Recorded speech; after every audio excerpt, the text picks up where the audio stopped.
Então tá, bom dia a todos e a todas. Eu sou a Graciela Alves de Menezes. Queria agradecer primeiro a presença de todo mundo aqui nessa manhã para a gente estar falando de microbiologia antártica. Agradecer o Luiz por ter me convidado para participar dessa mesa redonda. Eu vou falar um pouquinho hoje sobre a diversidade e bioprospecção de fungos residentes na neve e gelo da Antártica, que foi aí o pontapé inicial, né, do meu trabalho de doutorado e que a gente vem trabalhando agora no pós-doc. Eu estou no segundo pós-doc, o Luiz não me envelhece ainda não. Então, para contextualizar aí um pouquinho sobre os fungos, na Antártica, né, as formas de vidas predominantes são as microbianas.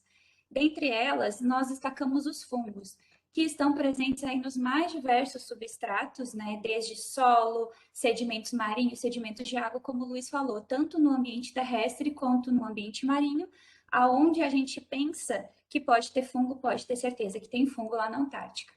E dentre esses filos encontrados, nós temos desde o filo Ascomycota, Basidiomycota, até o Critidiomycota. Deixa eu ver aqui. E esses fungos estão desenvolvendo aí um papel-chave na ciclagem dos nutrientes desses ecossistemas antárticos, assim como eles desenvolvem em ambientes normais, né? E lá, além desses ciclos, eles estão envolvidos nos ciclos biogeoquímicos, o que os tornam interessantes, porque para conseguir participar desses ciclos biogeoquímicos do nitrogênio, carbono e fósforo, por exemplo, e para estar nessas condições tão adversas à vida como é o ambiente antártico, eles desenvolveram uma série de adaptações, tanto morfológicas como fisiológicas, além daí do seu aparato genético. E com isso tornam aí potenciais para estudos biotecnológicos e vêm sendo estudados gradativamente nos últimos anos. E aí, pensando, né, em ambientes remotos como a Antártica, a origem da vida microbiana nesses ambientes pode ser devido às correntes de ar, as quais, sobre o efeito aí da precipitação da neve, né, representa um processo de decantação tanto dessas partículas que estão na atmosfera, quanto desses micro-organismos, que acabam, através dessa precipitação de neve, sendo depositados nesses ambientes, né, que decantam aí esses micro-organismos que estão suspensos. E esses micro-organismos podem ter vindo, né, através dessas correntes de diversos locais do globo. E essa neve precipitada, ao longo de vários anos, ela é compactada gradualmente, formando aí diferentes processos até a formação do gelo final, que é o gelo glacial. E durante esse processo, acaba tendo a formação de bolhas de ar, onde tornam-se microhábitats que podem estar aí presentes esses micro-organismos. Dessa forma, a neve e o gelo, além de serem substratos dominantes nesse ambiente antártico, eles são substratos que estão interligados e tornam o gelo um meio de amostragem natural aí do ar e uma excelente matriz para preservação e estudo a longo prazo desses micro-organismos. E o crescimento microbiano ativo nesses ambientes extremamente frios, como ecossistemas de neve e gelo, está diretamente relacionado às baixas temperaturas, que vão estar relacionados à formação de gelo intracelular, que pode levar ao rompimento, né, à lise celular, e também a água no seu estado líquido, porque onde há vida há necessidade de água, e água não congelada, água líquida para o acesso desses micro-organismos. Sendo assim, esses fungos que estão habitando esses ecossistemas extremos aí de neve e gelo, eles são considerados extremófilos, possuem uma infinidade de adaptações para conseguir se desenvolver nesses ambientes. Pensando em neve e gelo, substratos que dominam esse ambiente antártico, ainda existem poucos estudos sobre as comunidades presentes tanto na neve quanto no gelo desses ambientes. E pensando nessas características contextualizadas até agora, a gente levantou duas principais questões que permearam os estudos que eu vou apresentar aqui para vocês. Será que a neve e o gelo glacial da Antártica, sendo considerados esses substratos aí tão oligotróficos, será que representam boas fontes para o isolamento de fungos extremófilos? Será que temos fungos nesses dois substratos? E, se nós encontrarmos fungos, será que esses fungos produzem substâncias bioativas que poderiam ser bioprospectados? Então, para responder essas perguntas, nós realizamos coletas durante o verão austral de 2015, em diferentes pontos da Península Antártica e das Ilhas Shetland do Sul. 6 pontos para neve e 7 para gelo. Aqui o gelo está em verde. Só mostrando aqui melhor o mapa, as coletas de gelo. Então, para a coleta de neve, nós escavamos aí a neve até 2 metros, trincheiras para coletar diferentes segmentos.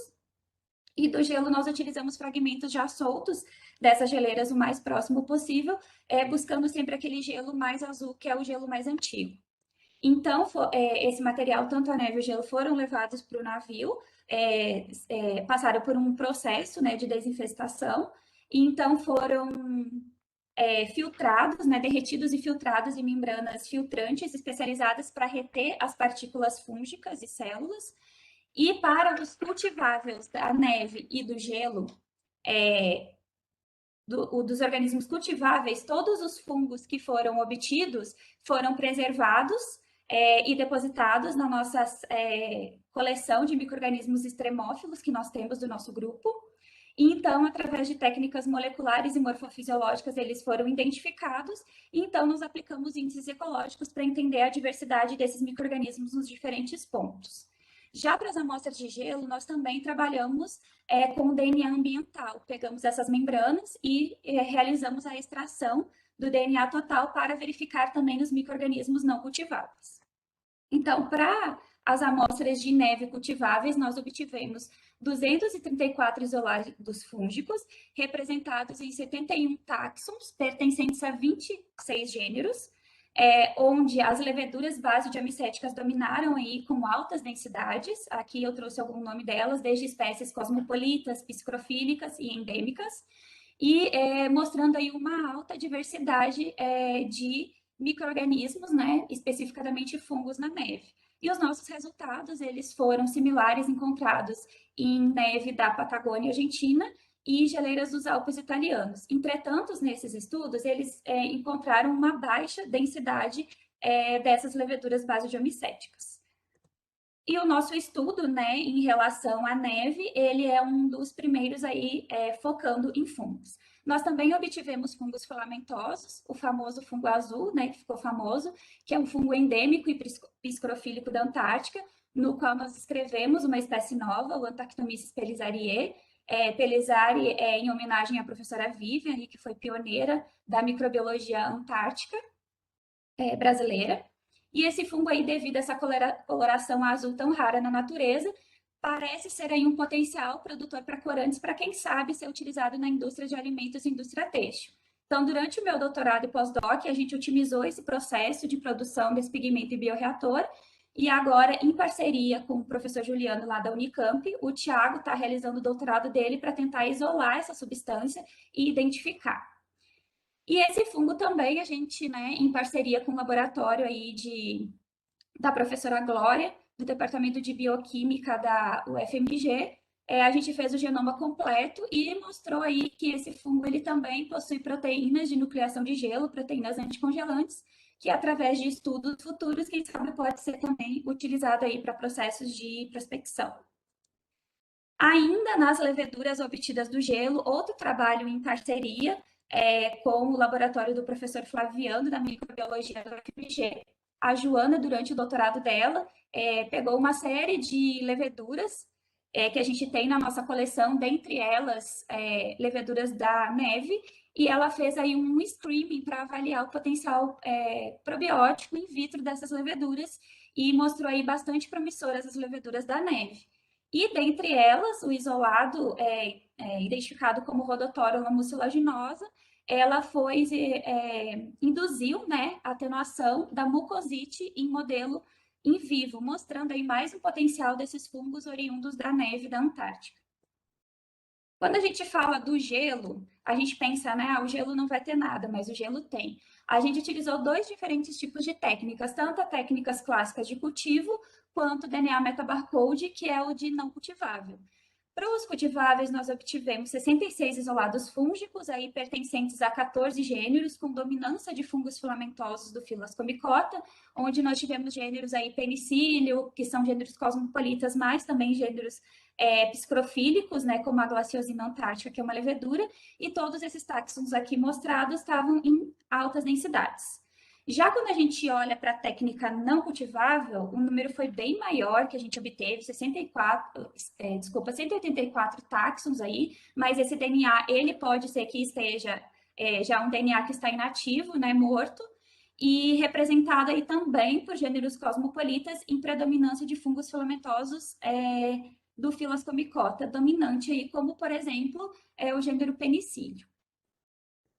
E aqui só mostrando, então, né, os táxons obtidos tanto pelos métodos tradicionais de cultivo e não cultivo para as diferentes ilhas e pontos amostrados. Então, esses fungos cultiváveis do gelo, a gente pegou e preparou extratos fúngicos, o qual nós testamos para ensaios antiparasitários, frente à forma mastigota Leishmania amazonensis e à forma mastigota de Trypanosoma cruzi. E também testamos para atividade herbicida. Será que esses extratos fúngicos possuem alguma atividade herbicida? Para isso, a gente testou um modelo de monocotiledônia, que é a cebolinha, e de dicotiledônia, que é o alface. Então, para os ensaios biológicos antiparasitários, nós não tivemos nenhum isolado com atividade para leishmania. Entretanto, 13 extratos foram ativos para T. cruzi e 12 extratos tiveram atividade herbicida, principalmente uma maior atividade para o modelo de dicotiledônea. Com ênfase aqui para os isolados identificados como penicílio crisogênio, penicílio pallitans e penicílio sp7, onde obtiveram os maiores, a maior inibição aí para a alface, que é o modelo de dicotiledônia, inibindo todas as sementes, e para atividade de aí 100% contra T. cruzi, mostrando aí que esses isolados do gelo sim, né, possuem substâncias que podem ser aí, ter diferentes bioatividades. E aí, para finalizar, aquelas perguntas que permearam o nosso trabalho, né? Sim, a neve e o gelo são substratos interessantes para o estudo de comunidades fúngicas do gelo e da neve, não só com aí comunidades com espécies já descritas para a literatura, mas como espécies ainda não descritas na literatura, né, espécies novas, espécies endêmicas e cosmopolitas. A gente apresenta comunidades ricas, apesar desses estratos serem tão oligotróficos e de difícil a vida. E esses fungos que são encontrados nesses substratos possuem a produção de substâncias bioativas que podem ser prospectadas e estudadas em diferentes campos da ciência. E para isso, né, a gente precisa continuar fazendo os estudos, tanto utilizando as técnicas tradicionais de cultura, como agora as novas técnicas que a gente vem começando a desenvolver no laboratório, que é o DNA ambiental. E para isso, para a gente conhecer essa comunidade fúngica presente nesses substratos, até para tentar preservar e ver o que esses fungos podem nos trazer aí para melhorar enquanto sociedade. E eu gostaria de agradecer aí a todas as agências de fomento, né, por ter fomentado esse trabalho, ao Programa Antártico Brasileiro, à Marinha do Brasil, por todo o apoio logístico, ao Luiz, né, porque eu estou desenvolvendo esse trabalho desde 2015 aí com o pessoal do laboratório, e a todas as nossas parcerias que nos ajudaram aí a seguir adiante com esse trabalho. Obrigada a todos.